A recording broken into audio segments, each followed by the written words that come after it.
again. Zebedee and Kennedy. Kennedy fires it around the boards. Brown intercepts to Neighbors. Shot through a crowd. They score!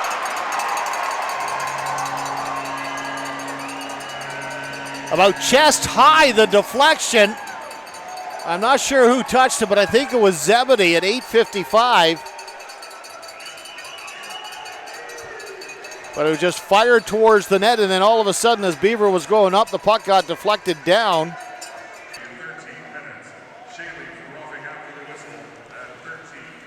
Anania will lead the rush, moves it to Kerwin in over the Collingwood line, gets by Ledwell. Kerwin in alone, backhand, and scores.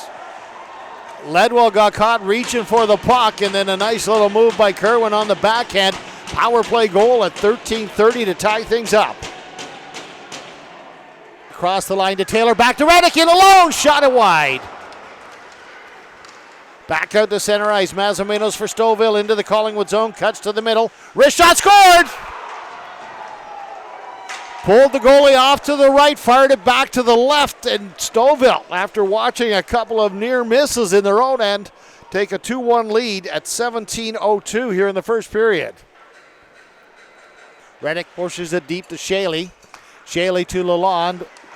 Back to Shaley, down low to Reddick. Final minute of play in the first period. Collingwood on the power play, down by 1. Here's Lalonde. Puts it to the side, they score! Shaley off the arm of Beaver and up under the crossbar.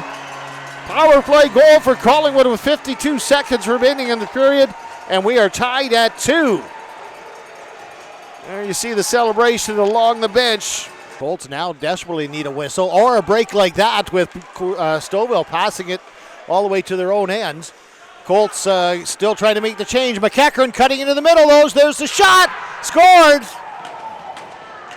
Colts didn't get the change fast enough because Beaver came out and fired the puck down, and McEachran had the slot to run through. And at 10:36, it's a 3-2 Stouffville lead. Out to center, but Eonzel's there. Testabasi picking his way through center. Now Veaton with it. Moved it to Neighbors. Neighbors across center ice. Fires it in with 2:15 remaining. Beaver fires it around the boards. Neighbors will keep it in. Fires a quick shot and loose puck, they score! And Tunnock ties the game up with 2:11 remaining. Beaver tried to fire the puck out of the zone himself. It was stopped by Neighbors, who got it quickly on net. And then Tunnock found the loose puck before Beaver could get reset. And now, game's tied to 3. Of course, it's tied. We're in overtime.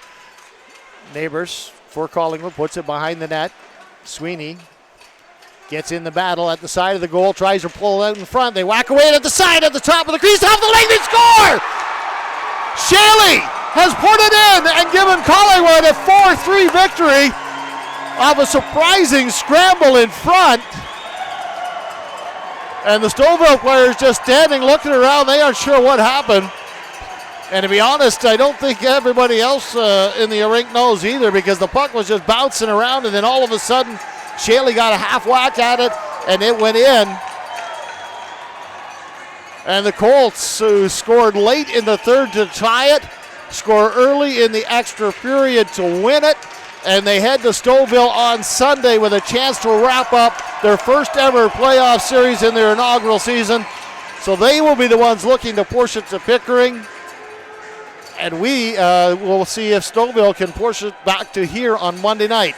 Either way, we will be back, whether it's for Game 7 on Monday or Game number 2 against Pickering sometime next week. We know we've got one more game at least here from the Eddie Bush Arena.